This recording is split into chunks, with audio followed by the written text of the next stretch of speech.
બધા જ બાળકોનું સૌપ્રથમ તો હું સ્વાગત કરું છું અને બધા જ બાળકોને મારા જય સ્વામિનારાયણ. બાળકો, આજના લેક્ચરમાં આપણે નવા MCQ જે છે એ સ્ટાર્ટ કરીએ. પહેલાં થોડુંક મારે તમને જાણકારી આપી છે કે હજી ઘણા બધા બાળકો જે છે આને સિરિયસલી લેતા નથી અને લેક્ચર જે છે એ ટાઈમે જોતા નથી અથવા પૂરો લેક્ચર જે છે એ જોતા નથી. જો બાળકો, આ જે વર્ષ જે છે ને એ તમારી કારકિર્દીનો ટર્નિંગ પોઈન્ટ છે. આ પહેલી વાત છે. જો તમારે સારામાં સારી કોલેજમાં, સેલ્ફ ફાઇનાન્સ નહીં પણ ગવર્મેન્ટ કોલેજમાં, બરાબર છે, જેમાં તમારે ખબર છે કે ફી ભરવાની હોતી નથી, એમાં તમારે એડમિશન લેવું હોય સારામાં સારી કોલેજમાં, તો અત્યારથી જ બાળકો તમે એની મહેનત જે છે એ કરવા માંડો એના માટેની. જો તમે એવું વિચારતા હોય કે છેલ્લા 3 મહિનામાં 4 મહિનામાં અમે ભેગું કરી લેશું, તો કંઈ એટલે કાંઈ ભેગું નહીં થાય. એટલે અત્યારે જે કાંઈ પણ બી હાલે છે એ જે છે તમે રેગ્યુલર જોતા જાઓ અને રેગ્યુલર જે છે એનો હોમવર્ક જે છે એનું ફોલોઅપ છે એ પૂરું લેતા જાઓ અને કરતા જાઓ.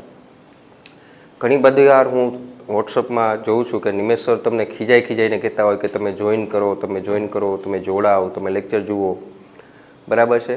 હવે તમે બધા નાના બાળકો નથી, તમે 12મા ધોરણમાં આવી ગયા, એટલીસ્ટ દેટ મીન્સ કે તમે 17-18 એજની આજુબાજુ છો, બરાબર છે. આ કારકિર્દીનો એક એવો ટર્નિંગ પોઈન્ટ, એક એવું વર્ષ છે કે જે તમારી આગળની દિશા જે છે ને એ નક્કી કરશે કે તમારે કઈ જગ્યાએ જવું, ક્યાં જવું, બરાબર છે. તો એક વર્ષ પૂરતી, બરાબર છે, તમે બધું જ ભૂલી જાઓ, બધું જ મૂકી દો અને વ્યવસ્થિત અને એકદમ સ્થિર થઈ અને તમે ભણવાનું ચાલુ કરી દો. કોઈ આપણને કહે શું કામ કે તમે લેક્ચર જોડાતા નથી, કે તમે MCQ કરતા નથી, તમે હોમવર્ક નથી કરતા, બરાબર છે. તમે જેટલું માનો છો એટલું બધું સહેલું નથી. છેલ્લા 1.5 વર્ષથી આમ તો તમને ખબર છે, તમે બધા ઘરે જ છો, બરાબર. આવી બધી વસ્તુ જે છે સામાન્ય રીતે બાળકો હોય તો અમે ઘણીવાર આવું મોટિવેટ કરતા હોય કે કહેતા હોય છે. જનરલી અત્યારે હું તમને કહું છું એનું કારણ છે કે છેલ્લા 4 થી 5 દિવસથી હું રોજ જોઉં છું કે નિમેશ સર તમને ખીજાઈને કહે છે કે તમે લેક્ચર જુઓ, તમે હોમવર્ક કરો, બરાબર છે. તો એ જે કાંઈ કહે છે એ તમારા માટે કહે છે. આજે હું તમને કાંઈ કહું છું કે નિમેશ સર કહે છે કે બીજા કોઈ પણ તમને કાંઈ કહે છે, તો એ અમને કાંઈ ફાયદો નથી. એક વસ્તુ સમજજો, તમને કદાચ સારા માર્ક્સ આવ્યા, નીટમાં સારામાં સારો સ્કોર આવ્યો, તમે બીજે મેડિકલ કોલેજમાં વયા ગયા કે સારામાં સારી બીજી કોઈ કોલેજમાં, એન્જિનિયરિંગની કોલેજમાં તમે જતા રહ્યા, અમને શું ફાયદો છે મને એ કહો. હાલો, આજે હું કહું કે બીજા કોઈ સર કહે, એને શું ફાયદો છે? આજ તમે સારું ભણશો, સારી જગ્યાએ તમે જાશો, બરાબર છે, તો એ તમારા માટે જ તમે કરો છો, બરાબર છે. એટલે એટલું મગજમાં રાખો કે હવે તમે મેચ્યોર થઈ ગયા છો, મોટા થઈ ગયા છો, તમને ઘડીએ કોઈ કહેવું ન પડે. આપણે જાતે મનથી જ એ સમજવું જોઈએ કે જે કાંઈ પણ જે છે એ મારા માટે જ છે, બરાબર છે. તો ચાલો બાળકો, આજે હવે MCQ જે છે આપણે આગળના કન્ટિન્યુ કરીએ, બરાબર. તો લાસ્ટમાં મેં તમને કીધું હતું એક MCQ જે છે એ બાકી હતો અને બાકીના આપણે થિયરીવાળા MCQ છે એ લીધા હતા, બરાબર. 21મો MCQ જે છે એ જોઈએ છે બાળકો. અત્યારે કોઈ તાપમાને બેન્ઝીનનું બાષ્પ દબાણ જે છે એ 640 mm છે. બેન્ઝીન છે અહીંયા શુદ્ધ દ્રાવક છે, તો અહીંયા તમને શુદ્ધ દ્રાવક બેન્ઝીન એનું બાષ્પ દબાણ એટલે કે P10 640 mm આપ્યું છે. 2.175 ગ્રામ દળ ધરાવતો કોઈ અબાષ્પશીલ અને અવિદ્યુત વિભાજ્ય ઘન પદાર્થ જે છે કે જેનું દળ છે 39.08 ગ્રામ બેન્ઝીનમાં ઉમેરવામાં આવે. સો આ દ્રાવ્ય જે છે એનું પણ દળ આપેલું છે. કેટલું છે? તો કે 2.175 ગ્રામ. પછી કેટલા ગ્રામ બેન્ઝીનમાં ઉમેરવામાં આવ્યો? તો કે બેન્ઝીન છે એ દ્રાવક છે. દ્રાવક બેન્ઝીનનું દળ છે 39.08 ગ્રામ. દ્રાવણનું બાષ્પ દબાણ, દ્રાવણનું બાષ્પ દબાણ પણ આપેલું છે એટલે કે P1. કેટલું છે? તો કે 600 mm. તો ઘન પદાર્થનું આણ્વીય દળ શોધો. ઘન પદાર્થ એટલે અહીંયા મેં તમને કીધું છે કે દ્રાવ્ય, અબાષ્પશીલ દ્રાવ્ય અથવા દ્રાવ્યનું આણ્વીય દળ. આ પ્રશ્ન છે. સિમ્પલ ને સરળ છે બાળકો, બરાબર છે. કઈ રીતના સોલ્વ કરવો એ હું તમને શીખવાડી દઉં છું. પછી ગણતરી છે તમે તમારી જાતે પણ કરી શકો છો. તો આનું સોલ્યુશનની વાત કરીએ બાળકો. આપણી પાસે સૂત્ર છે રાઉટના નિયમ પ્રમાણે P10 minus P1 upon P10 is equal to N2 upon N1. P10 શુદ્ધ દ્રાવકનું બાષ્પ દબાણ એ છે આપણી પાસે. P1 દ્રાવણનું બાષ્પ દબાણ એ પણ છે આપણી પાસે. અહીંયા ઉપર જે છે એને કહેવાય દ્રાવ્યના મોલ, નીચે છે એને કહેવાય દ્રાવકના મોલ. તો મોલની બદલે લખી શકાય દળના છેદમાં આણ્વીય દળ, અને અહીંયા બી લખશું દળના છેદમાં આણ્વીય દળ. દ્રાવ્યનું દળ છેદમાં દ્રાવ્યનું આણ્વીય દળ, દ્રાવકનું દળ છેદમાં દ્રાવકનું આણ્વીય દળ. બરાબર. તો છેદનો છેદ જવા દો અંશમાં, અને વ્યવસ્થિત રીતે બાળકો લખવું હોય તો ધેરફોર લખાય P10 minus P1 upon P10 બરાબર W2 into M1 upon W1 into M2. બરાબર છે. આને ઉપર જવા દીધું, આને નીચે જવા દીધું. દ્રાવ્યનું આણ્વીય દળ અથવા મોલર દળ એ કયું છે તો કે M2. M2 જે છે એ તમારે ગોતવાનું છે. બાકીનો બધો ડેટા આપ્યો છે. P10 કેટલું છે તો કે 640 માઇનસ P1 કેટલું છે તો કે 600. P10 640 is equal to W2 દ્રાવ્યનું દળ 2.175. M1 એટલે દ્રાવક, દ્રાવક કોણ છે તો કે બેન્ઝીન, બેન્ઝીનનું આણ્વીય દળ C6H6 એટલે બેન્ઝીન 12×6 = 72 આનું અને 6 હાઇડ્રોજન ટોટલ થશે 78. સો આ થશે 78. W1 દ્રાવકનું દળ 39.08 અને ગુણ્યા M2. સો બાળકો આની તમે ગણતરી કરશો, જે આવે તમારો ફાઇનલ જવાબ થઈ જશે. ગણતરી છે તમારી રીતના કરી નાખશો. બરાબર. આ રીતના સોલ્વ કરવાનો છે. ત્યારબાદ બાળકો આપણે નેક્સ્ટ MCQ જે છે એ જોશું 25મો. કારણ કે 22, 23 અને 24 થિયરેટિકલ છે, ગયા વખતે મેં તમને કરાવી દીધા હતા. એમાં ગીવન ડેટા જે આપ્યો છે 25 લિટર 1 મોલર NaOH, 25 લિટર અને 1 મોલર NaOH છે, અને 3 લિટર ને 0.5 molar NaOH, 3 litre 0.5 molar NaOH. Okay. ના દ્રાવણને મિશ્ર કરતા મળતા દ્રાવણની મોલારિટી ગણો. જો બે NaOH જ છે, બે દ્રાવણને મિશ્ર કર્યા છે તમે, એટલે આ જો બાળકો કોના જેવું છે.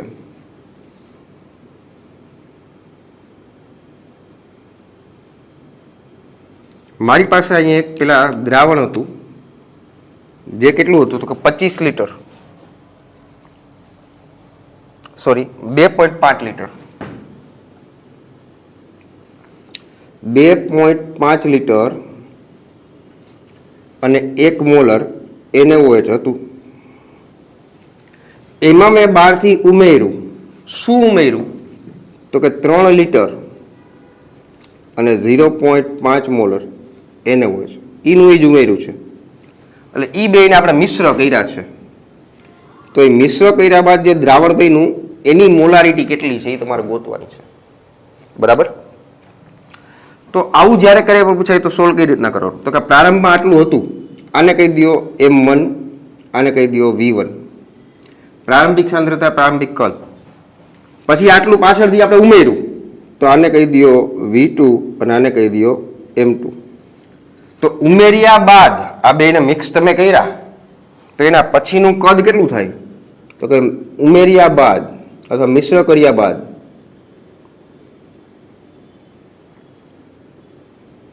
દ્રાવણનું કુલ કદ કેટલું થાય એને કહી દો V3 બરાબર V1 પ્લસ V2 એટલે પહેલાં કેટલું હતું તો કે 2.5 એટલે કે 2.5 પછી કેટલા લીટર ઉમેર્યું તો કે 3 સો આ કેટલું થાય તો કે 5.5 લીટર ત્યારે ક્યારે પણ આ પ્રકારનો MCQ આવે ત્યારે આ સૂત્ર વાપરવાનું થશે તમારે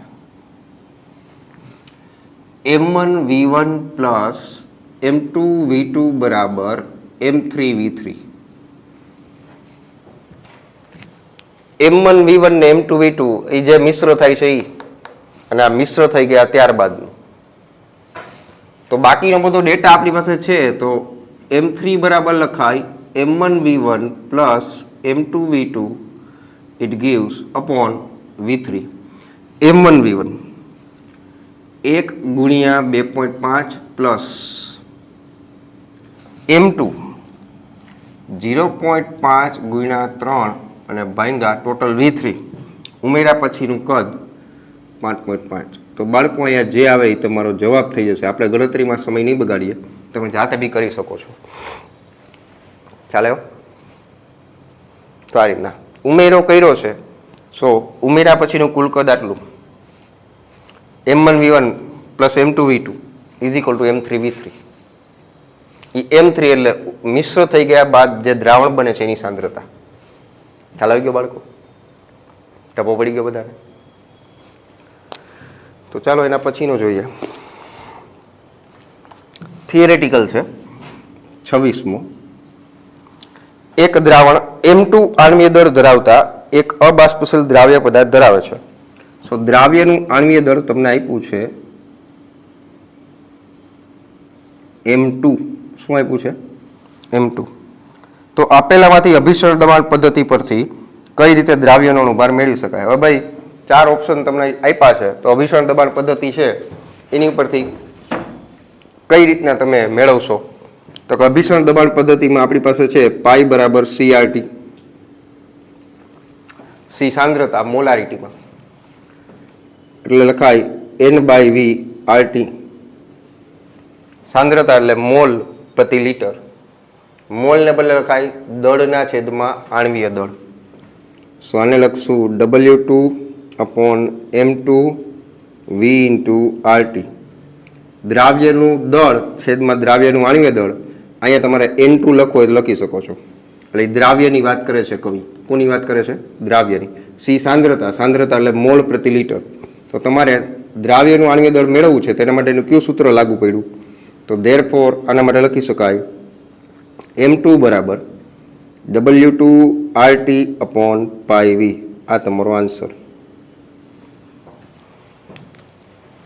આવા જ MCQ પૂછાય છે બાળકો બરાબર છે પણ તમારે મગજની અંદર જે કન્ફ્યુઝન થયા રાખે છે ને એને હિસાબે તમે સહેલું પેપર જે છે એ પણ અઘરું લાગવા માંડે છે આ બધા જે MCQ ત્યારે હું કરાવું છું એ પ્રીવિયસ યર્સમાં જે એક્ઝામો લેવાઈ ગઈ છે PMT NEET એમાં પૂછાયેલા MCQ છે આવા જ MCQ હોય ખબર પડે છે ત્યારબાદ જે છે થિયરેટિકલ છે એટલે આને તમને સમજાવી દઉં છું કે A અને B ઘટકો ધરાવતું એક દ્રાવણ જો રાઉલ્ટના નિયમને અનુસરતું હોય તો રાઉલ્ટના નિયમમાં આપણે લાગુ પડ્યું હતું આદર્શ દ્રાવણ માટેની કન્ડિશન તો એમાં જે છે યોગ્ય ઓપ્શન એ છે કે AB વચ્ચેનું આકર્ષણ બળ જે છે એ AA અને BB વચ્ચે જેટલું થવું જોઈએ ખબર પડી કારણ કે જો એનાથી વધારે અથવા ઓછું થાય તો એ દ્રાવણ ધન વિચલન અથવા ઋણ વિચલન દર્શાવે બરાબર છે સો અહીંયા તમારું યોગ્ય જવાબ આવશે 27માં ની અંદર 27મો જે છે થિયરેટિકલ છે એટલે અહીંયા હું તમને સમજાવી દઉં છું કે 27ની અંદર આન્સર શું આવશે તો કે આદર્શ દ્રાવણ ક્યારે બને તો કે AA અને BB ના અણુ વચ્ચે લાગતું આંતર આણ્વીય આકર્ષણ બળ એ કોના જેટલું થાય જાય તો કે A અને B ના અણુ વચ્ચે લાગતું આંતર આણ્વીય આકર્ષણ બળ જેટલું ખ્યાલ આવી ગયો બાળકો બરાબર છે તો એ રાઉલ્ટના નિયમની કન્ડિશન છે બરાબર છે તો આદર્શ દ્રાવણની કન્ડિશન છે આદર્શ દ્રાવણ ક્યારે બને આ કન્ડિશન હોય તો બને ક્લિયર બાળકો ચાલો બાળકોનો સ્ક્રીનશોટ છે એ તમે પાડી લો, બરાબર. ત્યારબાદ આપણે આગળ કન્ટિન્યુ કરશું.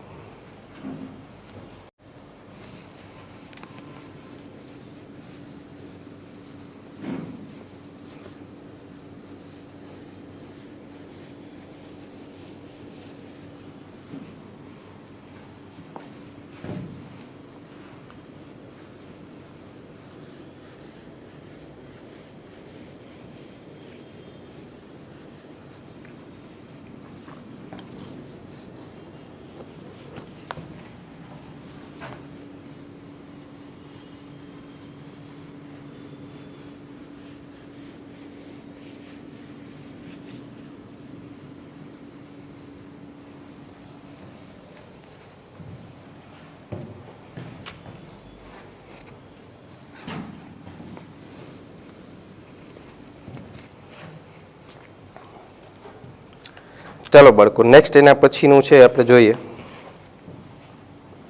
28મો પ્રશ્ન. વાતાવરણ દબાણે યુરિયાનું દ્રાવણ 100.18 ડિગ્રી સેલ્સિયસ ઉષ્ણ તાપમાને ઉકળે છે, બરાબર છે. સો યુરિયાનું દ્રાવણ જે છે એ દ્રાવણ જે છે એનું તમને ઉત્કલન બિંદુ આપ્યું છે.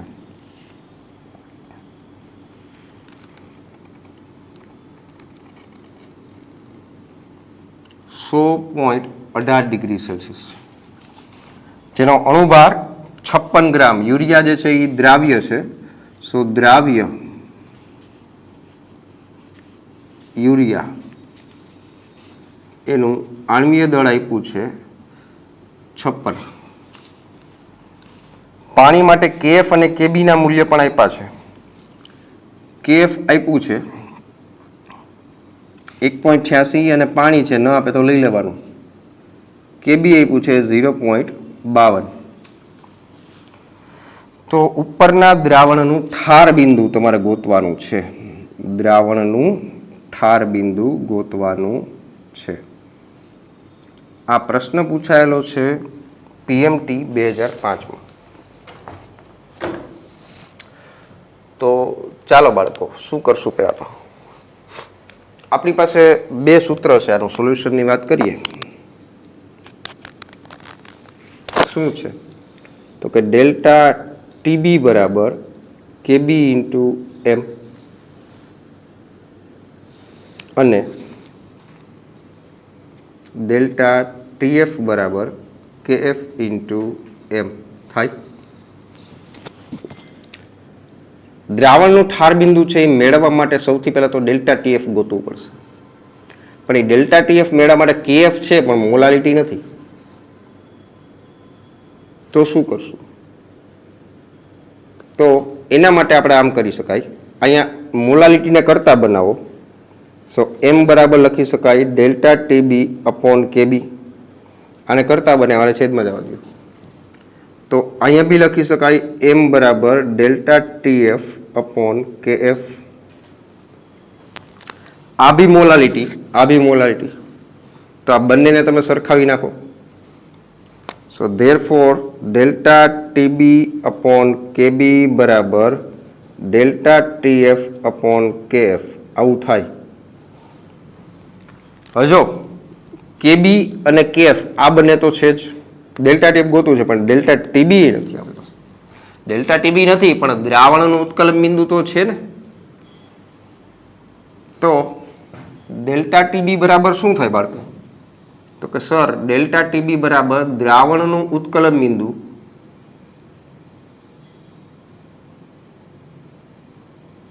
માઇનસ શુદ્ધ દ્રાવકનું ઉત્કલન બિંદુ.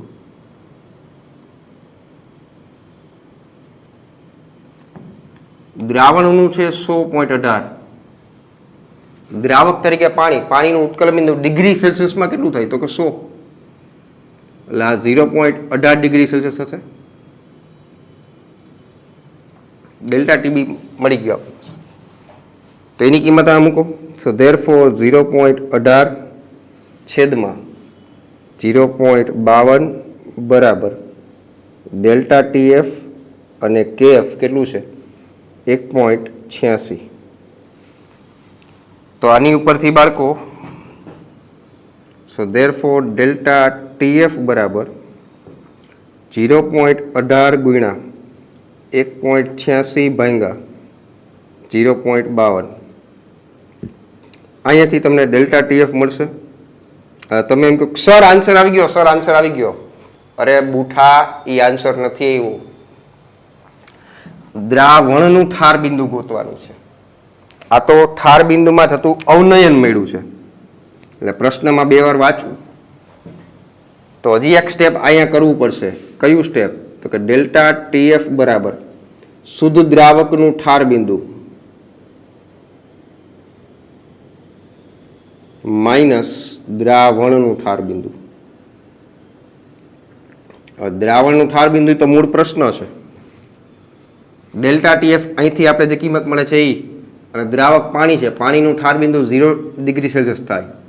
તો અહીંયા જે કાંઈ પણ બી કિંમત આવી હોય એ 0 માઇનસ આ ગોતવાનું છે, આને કહી દો x. તો જે કાંઈ પણ બી કિંમત આવે x ની, તમારો આન્સર ડિગ્રી સેલ્સિયસમાં આવશે. અહીંયા ડિગ્રી સેલ્સિયસમાં હતું એટલે મેં દ્રાવક જે છે પાણીનું ઠાર બિંદુ 0 ડિગ્રી સેલ્સિયસમાં લીધું છે. ખ્યાલ આવી ગયો બાળકો? અને ડેલ્ટા TF અહીંયા જે કાંઈ પણ બી તમને કિંમત મળી હશે એ મૂકી દેવાની અહીંયા. ખ્યાલ આવી ગયો? તો આ રીતના તમે આનો સોલ્વ કરી શકશો. બરાબર. નેક્સ્ટ જોઈએ બાળકો 29.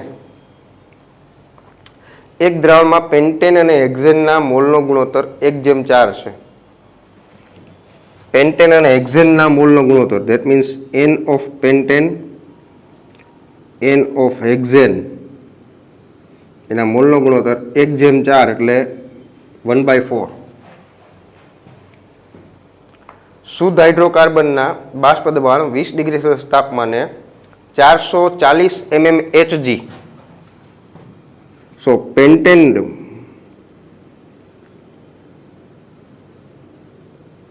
બાષ્પ દબાણ 440 mmHg છે, આવું પ્રશ્નમાં આપ્યું છે. અને 120 mmHg હેક્ટેન છે. સો હેક્ટેનનું બાષ્પ દબાણ પણ છે 120 mmHg, આવું પ્રશ્નમાં આપી દીધું છે. તો બાષ્પ અવસ્થામાં પેન્ટેનના મોલ અંશ ગણો. પ્રશ્ન જે છે એ આ છે કે બાષ્પ અવસ્થામાં પેન્ટેનના મોલ અંશ, ટૂંકમાં Y ઓફ પેન્ટેન, આ Y જે છે એ મોલ અંશ છે.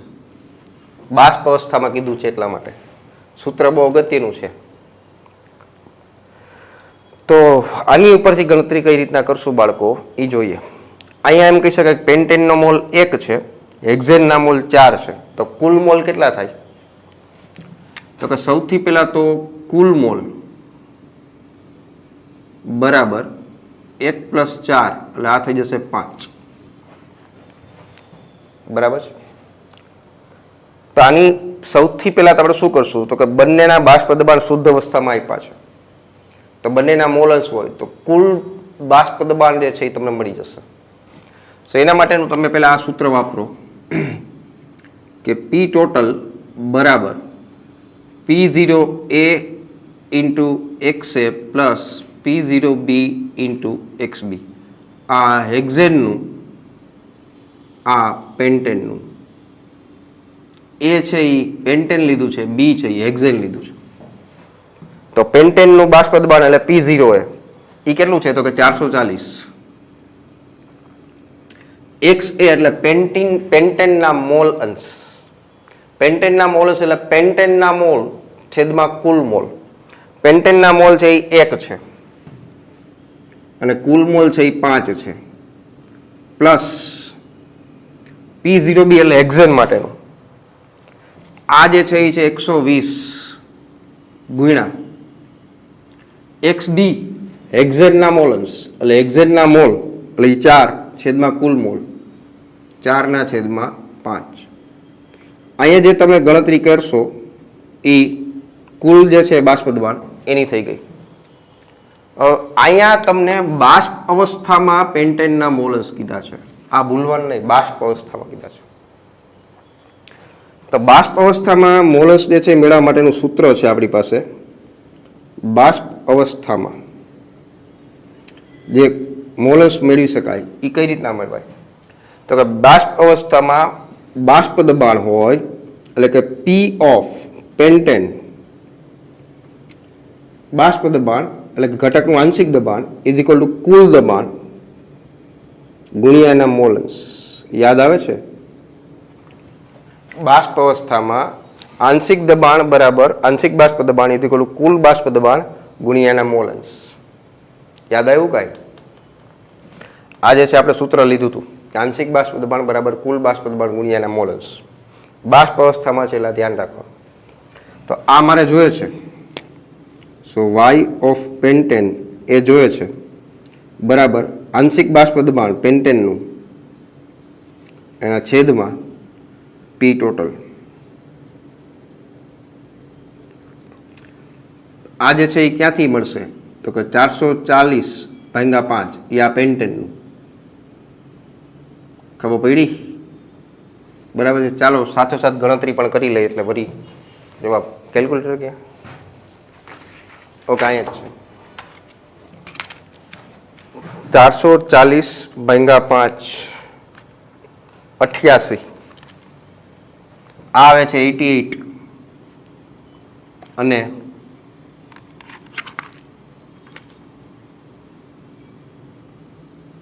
પ્લસ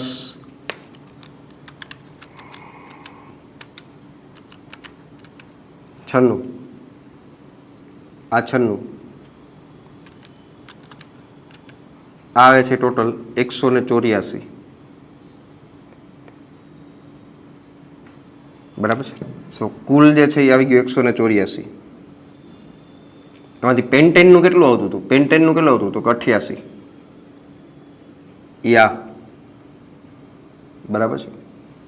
સો 88/184 0.47 આ તમારો જવાબ આવે છે.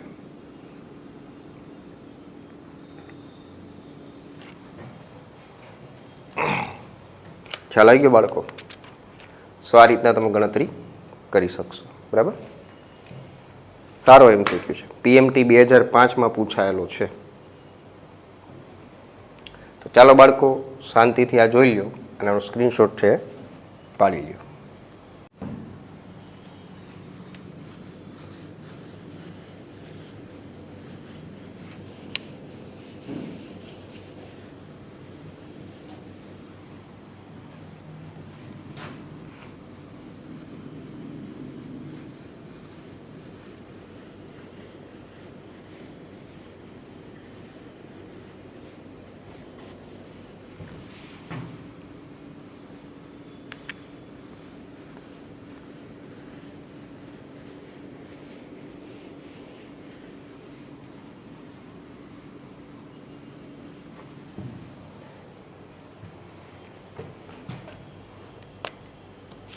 ત્યારબાદ બાળકો સેમ એના જેવો જ MCQ છે કે બે પ્રવાહી પી અને વાય ક્યુના બાષ્પ દબાણો અનુક્રમે 80 અને 60 ટોર છે. બે પ્રવાહી પી અને ક્યુ એના તમને બાષ્પ દબાણો આપ્યા છે. બરાબર છે. પીનું બાષ્પ દબાણ આપ્યું છે કેટલું છે? તો કે 80 ટોર. ટોર છે એ દબાણનો જ એકમ છે અને પી ઓફ ક્યુ એ પૂછે 60 ટોર.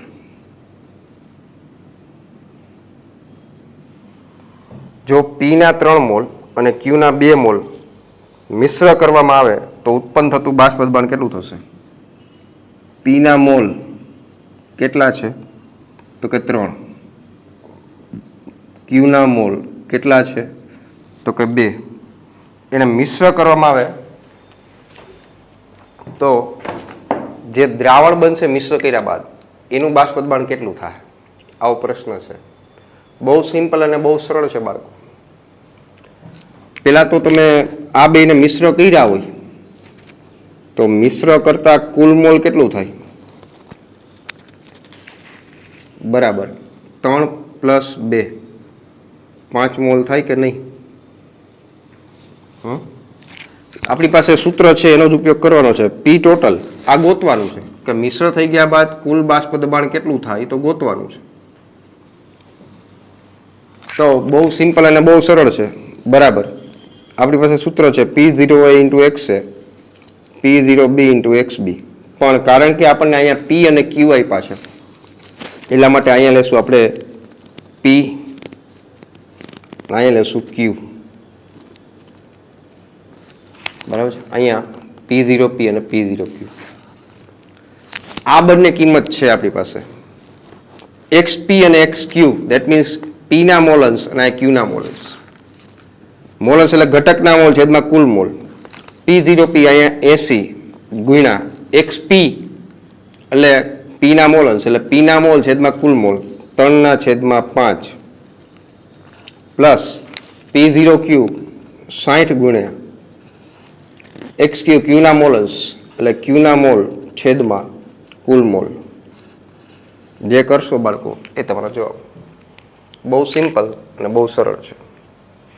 ખ્યાલ આવી ગયો બાળકો? ત્યાર પછીનો નેક્સ્ટ MCQ આપણે જોઈએ. 1 મોલલ જલીય દ્રાવણમાં દ્રાવ્યના મોલન્સ કેટલા? 1 મોલલ જલીય દ્રાવણ આવો શબ્દ આપ્યો છે અને એમાં તમને પૂછ્યું છે દ્રાવ્યના મોલન્સ કેટલા? તો બાળકો કઈ રીતના મેળવશું? દ્રાવ્યના મોલન્સ એટલે થાય દ્રાવ્યના મોલ છેદમાં કુલ મોલ થાય ને, અને કુલ મોલ એટલે દ્રાવ્ય પ્લસ દ્રાવક બંનેના મોલ થાય. જલીય દ્રાવણ એટલે દ્રાવક છે એ શું છે તો કે પાણી. તો અહીંયા 1 મોલલનો મતલબ શું થાય તો કે 1 મોલલ જલીય દ્રાવણનો મતલબ થાય 1 મોલ દ્રાવ્ય 1 કિલોગ્રામ અથવા 1000 ગ્રામ દ્રાવકમાં. અને આ દ્રાવક કોણ છે તો કે પાણી, કાં તો કે જલીય દ્રાવણ. ટૂંકમાં 1 મોલલ દ્રાવણ આપ્યું છે એનો મતલબ થાય કે તમને દ્રાવ્યના મોલ અને દ્રાવકનું દળ આ પ્રશ્નમાં આપી દીધું છે. તમારે શું જોઈએ છે તો કે દ્રાવ્યના મોલન્સ. તો દ્રાવ્યના મોલન્સ બરાબર શું લખાય બાળકો તો કે દ્રાવ્યના મોલ છેદમાં કુલ મોલ. કુલ મોલ એટલે દ્રાવ્ય પ્લસ દ્રાવકના મોલ થાય કે નહીં બાળકો? આની ઉપરથી દ્રાવ્યના મોલ 1 મોલ એ તો છે જ, તો અહીંયા થશે 1/1 પ્લસ દ્રાવકના મોલ. દ્રાવક તરીકે શું છે? જલીય દ્રાવણ. દ્રાવક તરીકે પાણી છે. મોલ એટલે દળના છેદમાં આણ્વીય દળ. તો દ્રાવકના મોલ એટલે એનું દળ દ્રાવકનું દળ કેટલું છે તો કે 1000 અને પાણીનું આણ્વીય દળ કેટલું હોય તો કે 18.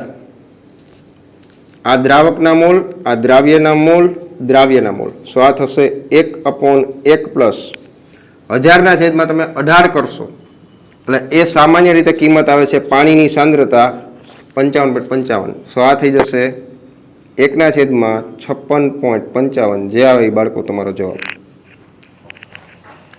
આ શબ્દનો મતલબ શું થાય એ તમને ખબર હોવી જોઈએ. માની લો કે 5 મોલલ આપ્યું હતું તો હું લખત 5 મોલ દ્રાવ્ય 1 કિલોગ્રામ અથવા 1000 ગ્રામ દ્રાવકમાં. સો પ્રશ્નમાં અહીંયા દ્રાવકનું દળ અને દ્રાવ્યના મોલ એ તમને આપી દીધા છે. ખ્યાલ આવી ગયો બાળકો? સો આ રીતના સોલ્વ કરવાનો છે. નેક્સ્ટ જોઈએ બાળકો. 10 ગ્રામ પ્રતિ ડેસીમીટર ક્યુબ યુરિયા કે જેનું આણ્વીય દળ 60 છે એ દ્રાવણ એ 5% અબાષ્પશીલ દ્રાવ્ય સાથે સમઅભિસારી છે તો અબાષ્પશીલ દ્રાવ્યનો અણુભાર શોધો. બરાબર છે, જોઈએ.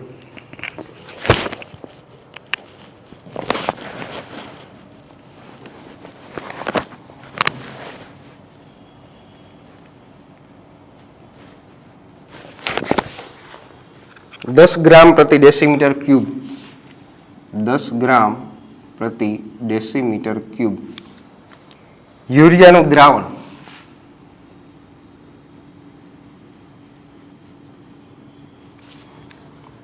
એ 5% અબાષ્પશીલ દ્રાવ્ય સાથે સમઅભિસારી છે. 5% અબાષ્પશીલ દ્રાવ્ય સાથે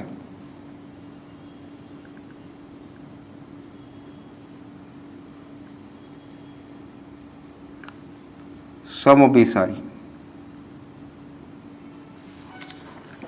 તો અબાષ્પશીલ દ્રાવ્યનો અણુભાર, ટૂંકમાં અહીંયા દ્રાવ્યનો અણુભાર તમારે ગોતવાનો છે. PMT 2006 પૂછાયેલો MCQ છે. ચાલો બાળકો, પહેલી વાત તમને એ કહી દઉં કે 1 ડેસીમીટર ક્યુબ બરાબર થાય 1 લીટર. આ તમારી જાણકારી માટે. સમઅભિસારી દ્રાવણો કીધા છે,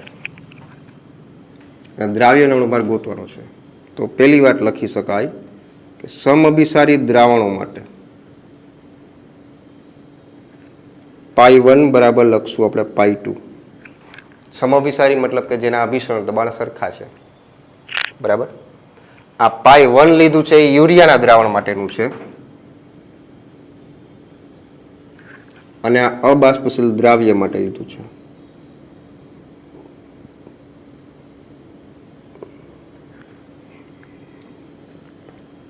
હવે બાળકો, પાઈ અભિસરણ દબાણ ઇઝ ઇક્વલ ટુ આપણી પાસે સૂત્ર છે C1RT, અહીંયા લખી શકાય C2RT, પાઈ બરાબર CRT પ્રમાણે. તો સર તમે R1 T1 ને R2 ને T2 એવું કેમ ના લખ્યું? R ને T અચળ છે, T તાપમાન સરખું, R અચળ, આ ઉડી જાય. C સાંદ્રતા લખી શકાય મોલ પ્રતિ લીટર, તો અહીંયા બી લખશું મોલ પ્રતિ લીટર ઇન્ટુ બાય V અથવા ઇન્ટુ બાય V2. મોલ વજનના છેદમાં અણુભાર, સો W1 upon M1 into V1, W2 upon M2 into V2. જો બાળકો કાંઈ નથી કર્યું. સી સાંદ્રતા, સાંદ્રતા એટલે મોલ પ્રતિ લીટર, મોલને બદલે વજનના છેદમાં અણુભાર. તો હવે યુરિયા 10 ગ્રામ આપ્યો છે. યુરિયાનો અણુભાર પ્રશ્નમાં કીધો છે 60. V1 એટલે યુરિયાના દ્રાવણનું કદ 10 ગ્રામ પ્રતિ ડેસીમીટર ક્યુબ, એટલે કે 1 ડેસીમીટર ક્યુબ. 1 ડેસીમીટર ક્યુબ એટલે 1 લીટર. 1 લીટર એટલે ml કેટલું થાય? તો કે 1000 ml થાય. કેટલું થાય? 1000 ml is equal to W2.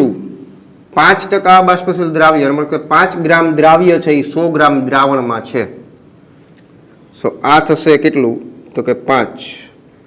એનું આણ્વીય દળ જે છે એ શોધવાનું છે, અને M2, અને દ્રાવણનું કદ જે છે એ અહીંયા તમે 100 લેશો, કારણ કે ટકાવારીમાં છે એટલે 100. આ અબાષ્પશીલ દ્રાવ્યનો ડેટા લખો, આ યુરિયાનો ડેટા લખ્યો છે. અજ્ઞાત પદાર્થનું આણ્વીય દળ છે એ મેળવવું હતું, બરાબર છે. તો આને તમે કરતા બનાવો, આને આમ લઈ જાઓ, આને આમ લઈ જાઓ, એટલે જે આવશે એ તમારો જવાબ મળી જશે. ખ્યાલ આવી ગયો બાળકો? M2 ને કરતા બનાવો, આને આમ લઈ જાશો, બરાબર છે, એટલે તમને જવાબ મળી જશે.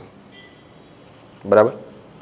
તો આ રીતના આની ગણતરી છે એ તમે કરી શકશો. આગળ મેથડ તમને ખબર પડી જાય કે આને આ રીતના સોલ્વ કરાય છે. ક્લિયર? તો બાળકો બે થિયરેટિકલ પ્રશ્ન છે એ જોઈ લઈએ. બરાબર છે. 34મો MCQ છે એ અહીંયા કહું છું. બે થિયરેટિકલ MCQ છે એ જોઈ લઈએ. 34મો, 33મો બાકી છે. એસિટોનનું ઇથેનોલમાં બનાવેલું દ્રાવણ. હવે તમને ખ્યાલ છે કે એસિટોન અને ઇથેનોલ એટલે CH3COCH3 પ્લસ ઇથેનોલ એટલે C2H5OH. આ જે મિશ્રણ છે એ રાઉલ્ટના નિયમથી ધન વિચલન દર્શાવે છે. એટલે બિન આદર્શ દ્રાવણ તો છે જ, પણ એ વિચલન કયું દર્શાવે છે? તો કે ધન. તો એમાં તમારો આન્સર આવશે ઓપ્શન C. ત્યારબાદ અભિસરણ દરમિયાન અર્ધપારગમ્ય પટલમાંથી પાણીનો પ્રવાહ, અર્ધપારગમ્ય પડદો રાખ્યો છે તો પાણીનો પ્રવાહ નિયમ પ્રમાણે ક્યાંથી ક્યાં જાય? ઓછી સાંદ્રતા ધરાવતા દ્રાવણથી વધારે સાંદ્રતા ધરાવતા દ્રાવણ તરફ, મંદથી સાંદ્ર દ્રાવણ તરફ, અથવા દ્રાવકથી દ્રાવણ તરફ. તો 4 ઓપ્શન છે, એમાં પહેલો ઓપ્શન છે ઓછી સાંદ્રતા ધરાવતા દ્રાવણ તરફ વહન કરે. ના ભાઈ ના, ઓછીથી વધુ તરફ જાય છે. બીજો ઓપ્શન છે વધુ સાંદ્રતા ધરાવતા દ્રાવણ તરફ વહન પામે. હા બરાબર છે કે દ્રાવકનો પ્રવાહ છે 35મા MCQમાં, એમાં આન્સર આવશે, ઓપ્શન આવશે B, કે ભાઈ વધુ સાંદ્રતા ધરાવતા દ્રાવણ તરફ વહન થાય. બરાબર છે. સો અહીંયા થિયરેટિકલ જે છે એ બે આપણે જોયા છે. બાકીના અમુક MCQ છે હવે આગળના આપણે નેક્સ્ટ લેક્ચરની અંદર જોશું. ખાસ તો આના પછીના લેક્ચરની અંદર મારી ગણતરી એવી છે કે જે પ્રીવિયસ યર્સ 2020, 2019, 2018, 2017 એમાં જે પ્રકારના MCQ આ ચેપ્ટરમાંથી પૂછાણા છે નીટમાં, ત્યારથી નીટ આ PMT છે, એ નીટ જે છે એ પહેલાં PMTના નામેથી ઓળખાતી. તો નીટમાં 2016, 17, 18, 19, 20માં કયા પ્રકારના આ ચેપ્ટરમાંથી MCQ આવ્યા છે એ જે છે આના પછીના લેક્ચરમાં આપણે જોશું. અને ત્યારબાદ એક લેક્ચર આનો MCQનો રાખશું અને ત્યારબાદ આપણે નવું ચેપ્ટર છે સ્ટાર્ટ કરીશું. બરાબર છે. તો આ ચેપ્ટરમાંથી આ જેટલા પણ મેં કરાવ્યા છે આટલા પ્રકારના MCQ છે એ પૂછાય છે. બાકી વધારાના હોય તો એ તમારે પ્રેક્ટિસમાં કરવાના છે. બરાબર છે. તો એ પ્રેક્ટિસ માટે મેક્સિમમ જે છે આપણે બુક જે છે એ લેવડાવવાની છે, એ તમારે બધાને ફરજિયાત લેવાની છે અને એમાંથી વધારાના પ્રેક્ટિસ કરવાના છે MCQ. ખ્યાલ આવી ગયો બાળકો? તો ચાલો બાળકો, આજના દિવસે માત્ર ને માત્ર આટલું રાખીએ છીએ. બધા જ બાળકોને ફરી પાછા મારા જય સ્વામિનારાયણ.